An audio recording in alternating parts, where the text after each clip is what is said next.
नमस्कार. लक्ष्मीच्या पावलांनी या मालिकेमध्ये आज आपल्याला जबरदस्त असा ट्विस्ट पाहायला मिळणार आहे.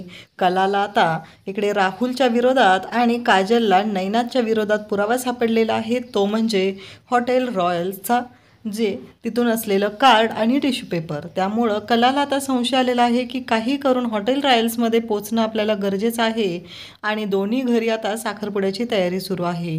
तर कला हॉटेल रॉयल्समध्ये गेल्यानंतर ती CCTV फुटेज कसं मिळवते आणि इकडे नैनाच्या प्रेग्नन्सीची न्यूज घरी कशी मिळते हे आपल्याला या व्हिडिओमध्ये पाहायला मिळणार आहे. त्यासाठी हा व्हिडिओ शेवटपर्यंत पहा.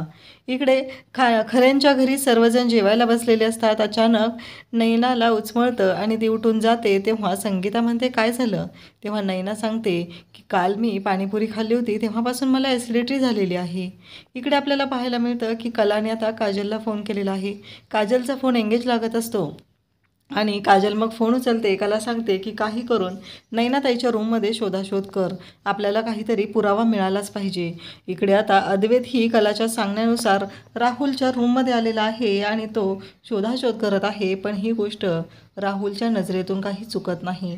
राहुलबरोबर तो एका डिझाईन्स बाबतीत बोलत असतो आणि राहुल आरशाकडे तोंड करून उभा आहे हे पाहून अद्वैत त्याचा मोबाईल चेक करतो. हे राहुलच्या लक्षात येतं, पण त्याचा मोबाईल काही अनलॉक होत नाही म्हणून अद्वैत तो मोबाईल तसाच ठेवून देतो. पण त्याची नजर मात्र सगळीकडे शोध घेत असते. राहुलच्या लक्षात येतं तेव्हा अद्वैतला तो म्हणतो की अरे तुला जे डिझाईन्स हवेत ना ते खाली गाडीत आहेत, मी घेऊन येतो ते. तेव्हा अद्वैत म्हणतो हो चालेल. अद्वैतला खरं तर हेच हवं असतं आणि राहुल आता तिथून निघून जात आहे आणि अद्वैत त्या संधीचा फायदा घेऊन रूममध्ये शोधाशोध चालू करतो.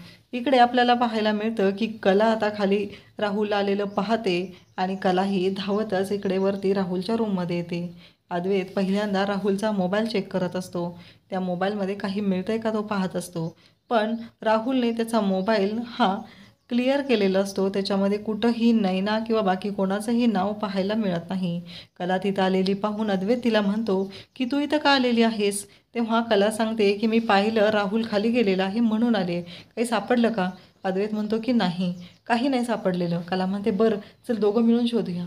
अद्वैत आणि कला दोघंही शोधू लागतात आणि कला बेडच्या तिथे शोधत असते. गादीच्या खाली तिला एक कार्ड सापडतं, हॉटेल रॉयल्स. इकडे अद्वैत राहुलचा मोबाईल चेक करत असतो आणि त्याच वेळी आता राहुल यायला निघालेला असतो. कलाला मात्र डाऊट येतो की हे हॉटेल रॉयल्स काय आहे, नक्की हे कार्ड अद्वैतकडे का आहे. हा प्रश्न तिला पडलेला असतो कारण हे हॉटेल कोल्हापूरमधलं आहे. म्हणूनच तिने ते कार्ड हातात घेते. राहुल येतो आणि म्हणतो हा ब्रो हे डिझाईन. तेव्हा अद्वैत म्हणतो हो. त्यानंतर राहुल म्हणतो की झाली का शोधाशोध, काही मिळालं का. नाही, मला माहिती होतं ब्रो तू माझ्यावरती संशय घेशील असं मला कधीच वाटलं नव्हतं. पण तू जेव्हा रूममध्ये आला आणि तुझी नजर जी भिरभिरत होती तेव्हाच मला कळलं होतं की तू काहीतरी शोधायला आला आहे. म्हणून मुद्दामच मी खाली कारण काढून गेलो आणि गाडीच्या जवळ जास्त वेळ थांबलो म्हणजे तुम्हाला शोधता येईल. पण ब्रो मला कधी वाटलं नव्हतं की तू माझ्यावरती संशय घेशील. मला विचारायचं होतं ना तोंडाने, मी सांगितलंच त्या सगळ्या गोष्टी तुला, मग तू का ऐकलं नाहीस माझं. म्हणजे असा संशय घ्यायची गरज काय होती माझ्यावरती. असं आव्हानात राहुल हा अद्वैतशी बोलत असतो आणि तो अद्वैतला म्हणत असतो की ब्रो मला कधीच वाटलं नव्हतं की तू माझ्यावर संशय घेशील. अद्वैतलाही वाईट वाटतं कारण काही हातात तर मिळालेलं नसतं, पण आपण राहुलवरती संशय घेतला याचं त्याला वाईट वाटत असतं. हे सगळं आपण कलाच्या सांगण्यावरून करतोय आणि आता राहुल अद्वैत आणि कलाच्या नात्यामध्ये ठिणगी टाकायचं काम करत असतो. त्यानंतर आपल्याला पाहायला मिळतं आता इकडे काजललाही कलाने शोधाशोध करायला सांगितलेली असते. रूममध्ये काही मिळतंय का ते बघ म्हणून सांगितलेलं असतं आणि त्याचसाठी आता कलाच्या रूममध्ये काजल ही नैनाच्या रूममध्ये आलेली असते आणि तिच्या रूममध्ये काही मिळतंय का ती पाहत असते. पण ते शोधण्यासाठी आलेल्या काजलच्या पुढे नैनाला रूममधून बाहेर पाठवायचं कसं हा खूप मोठा प्रश्न असतो आणि नेमकं नैनाला ती सांगते की तुला आईने किचनमध्ये बोलवलं आहे आणि तू जर गेली नाहीस तर आई काय करू शकते हे तुला चांगलंच माहिती आहे. आता नैनाला ती पाठवते. नैना पण घाबरून लगेच जाते. त्यानंतर आपल्याला पाहायला मिळतं की इकडे काजल शोधाशोध करत असते. तिला काहीच भेटत नाही. मग ती कपाटाच्या जवळ जाते. तिथे काय मिळतंय का ती पाहू लागते आणि तिथे गेल्यानंतर नैनाची पर्स घेते आणि नैनाच्या पर्समध्ये तिला एक टिश्यू पेपर सापडतो. पण त्या टिश्यू पेपरवरती हॉटेल रॉयल्स लिहिलेलं असतं. तर काजलच्या लगेच लक्षात येतं काजल म्हणते हा तर ताराबाई पार्कच्या तिथला जे हॉटेल आहे 5 स्टार ते, पण नैना दिदी तिथं कधी गेली होती आणि तिच्या तिच्या पाकिटात हे कसं काय टिश्यू सापडलेलं आहे असा विचार काजल करू लागते. तर त्याचबरोबर आपल्याला पाहायला मिळतं की काजलला आता तो टिश्यू पेपर तर मिळालेला असतो. तेवढ्यात नैना तिथे येते आणि म्हणते काय गं हे खोटं बोलतीस तू, कुठं मला मामाने बोलवलं होतं, अजिबात बोलवलेलं नव्हतं, तरीही तू मला खोटं सांगितलं. तेव्हा लगेचच काजल म्हणते नाही माझं काहीतरी कन्फ्युजन झालं असेल गं, तसं नाही. आणि काजल हा विषय तिथेच सोडून देते. आता ते टिश्यू पेपर मिळालेला त्याचा फोटो काढते, कारण ते तिला कलाताईला सांगायचं असतं. त्यानंतर आपल्याला पाहायला मिळतं की इकडे अद्वैत कलावरती ओरडायला सुरुवात करतो. तुला कळतंय का, तू असं का केलंस, तुला माहिती आहे का आज पहिल्यांदा घडलेलं आहे. तेव्हा कला म्हणते आपल्याला माहिती आहे ना राहुल चुकीचा आहे. तेव्हा अद्वैत म्हणतो कसं आहे चुकीचं असला तरी मी जे केलं ते म्हणजे मला पटतच नाही आहे की इथून पुढे मी तुला काही मदत करणार नाही. आज काही सापडलेलंही नाही आणि या घरातल्या कोणावरही संशय घेतलेला मी सहन करणार नाही. कलाला वाईट वाटतं. आता तेवढ्यात काजलचा तिला फोन येतो आणि काजल तिला सांगू लागते की कलाताई अगं असा टिश्यू पेपर सापडलेला आहे हॉटेल रॉयल्सचा. कलाला आता संशय येतो, कारण दोघांकडेही हॉटेल रॉयल्सचे काहीतरी पुरावे मिळालेले आहेत. इकडे आता सर्वजण बोलत असतात. रोहिणी म्हणते ते आउटफिट आलेले होते डिझायनरकडून, ते ट्राय केले का राहुल, व्यवस्थित आहे ना सगळं, प्रॉब्लेम नको व्हायला. आणि रोहिणी खूपच एक्सायटेड असते. तिला ही एंगेजमेंट खूपच ग्रँड करायची असते, कारण काहीही झालं तरी तिला दाखवून द्यायचं असतं की माझ्या मुलाचं वर्चस्व काय आहे ते. इकडे संगीता पण तयारी करत असते. संगीता दिनकरला म्हणते की सौरभरावांच्या कपड्याचं काय करायचं.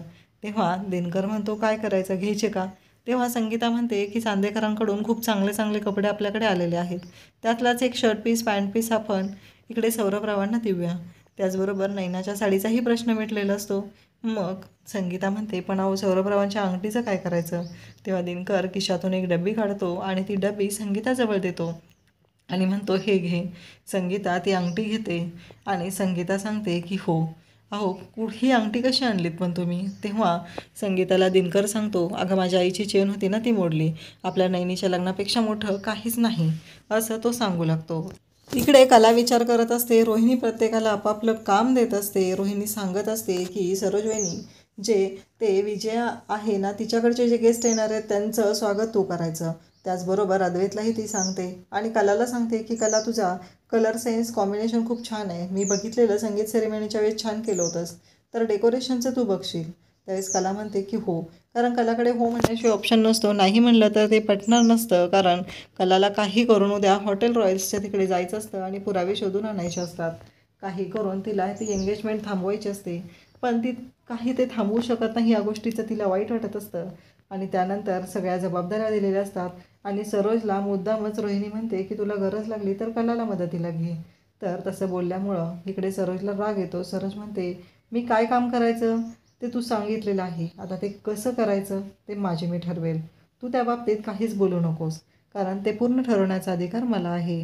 आणि आता सगळ्यांना सगळी जबाबदारी दिलेली असते. त्यानंतर आपल्याला पाहायला मिळतं की आता सगळेजण तयार झालेले असतात. छान अशी तयारी झालेली असते आणि आता सगळ्यांची तयारी असते. कलाही ते सांगितलेलं काम व्यवस्थित करत असते आणि डेकोरेशन होतं आहे का ते पाहत असते. तिला अद्वैतशी बोलायचं असतं, काही करून अद्वैतला तिला सांगायचं असतं की हा प्रॉब्लेम असा असा झालेला आहे आणि आपल्याला काहीतरी करायला पाहिजे. पण अद्वैत मात्र कलाकडे लक्षच देत नाही. कला म्हणते काय करू मी. कला ही खूप सुंदर अशी तयार झालेली असते. अद्वैतनं तिच्यासाठी आणलेली साडी तिने नेसलेली असते. आबा अद्वैतकडे येतात, अद्वैतला सांगू लागतात की अद्वैत ते गेस्टचं बघितलंस का तू, ते तुला बघायचं आहे. तेव्हा अद्वैतला हे सांगितल्यावर अद्वैत म्हणतो हो. आता कलाला प्रश्न पडलेला असतो की आणखी काय, कसं करून अद्वैतशी बोलू. तेवढ्यात तिथे सोहम येतो, तोही अद्वैतशी बोलू लागतो. शेवटी कला म्हणते की मला इथून बाहेर निघायला पाहिजे. कला बाहेर निघत असते. तेवढ्यात तिथे रोहिणी येते आणि तिला थांबवते. इकडे पण गुरुजी आलेले असतात. गुरुजींना संगीता विचारते मसाला दूध आणू का. गुरुजी म्हणतात नको, साखरपुडा वेळेवर झाला पाहिजे, नवरा मुलगा आणि नवरी मुलीला बोलवा.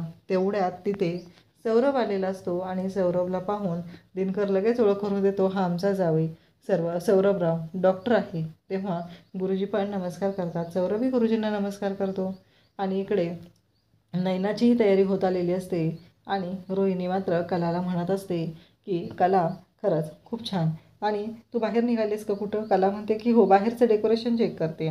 ते व्यवस्थित आहे का नाही बघायला पाहिजे ना. इकडे नैनाच्या एंगेजमेंटला फोटो काढायचं काम काजल करत असते. छान असे सुंदर फोटो ती काढत असते. त्यानंतर आपल्याला पाहायला मिळतं की इकडे सगळे चांदेकरांच्या घरी तयारी जोरदार सुरू आहे आणि त्याचबरोबर कलाच्या घरीही. दोघांकडेही साखरपुड्याची तयारी आहे. आता सगळी तयारी जोरदार सुरू असते. कलाला काहीही करून तिथून बाहेर पडायचं असतं, पण कलाला तो काही मार्ग मिळत नाही. कलाला खूप वाईट वाटतं. कला विचार करते, मला काही करून बाहेर गेलं पाहिजे, मला शोधलं पाहिजे की नक्की काय झालेलं आहे. म्हणूनच तर कला बाहेर जाण्याचा प्रयत्न करत असते. तेवढ्यात रोहिणीची तिथं मैत्रीण येते. कलाला अद्वैतला हे सर्व सांगून बाहेर पडायचं असतं, पण अद्वैतचं काही लक्ष नसतं. शेवटी कला म्हणते, मी त्याला कॉलवर सांगितलं आहे, कितपत ऐकलं आहे त्याने ते मला माहिती नाही आहे. आता मी त्याला मेसेज करून ठेवते. आता उद्याच्या भागात आपल्याला पाहायला मिळणार आहे, सौरभ हा नैनाला अंगठी घालत असतो आणि नेमकी अंगठी जेव्हा तो बोटात घालत असतो त्याच वेळी नैनाला चक्कर येते आणि नैना चक्कर येऊन खाली पडते. नैना खाली पडले की सगळ्यांना काळजी वाटू लागते. दिनकर म्हणतो की काय झालं जावई बापू, काय झालं? आणि मग सौरभ नैनाची नाडी चेक करू लागतो. सौरभने हात हातात घेतलेला असतो आणि नाडी चेक करत असतो. त्या क्षणी सौरभला कळलेलं असतं की काहीतरी प्रॉब्लेम आहे, कारण तो डॉक्टर असतो. इकडे कला आता हॉटेलमध्ये पोचलेली असते आणि ती विचारते की मागच्या महिन्याच्या 15 तारखेचं मला फुटेज हवं आहे. तेव्हा ते म्हणतात की आम्ही तसं देऊ शकत नाही. आता ते फुटेज कला त्या हॉटेलमधून कसं मिळवेल हे आपल्याला पाहायला मिळेल. अशाच अपडेटसाठी चॅनलला सबस्क्राईब करा. थँक्यू.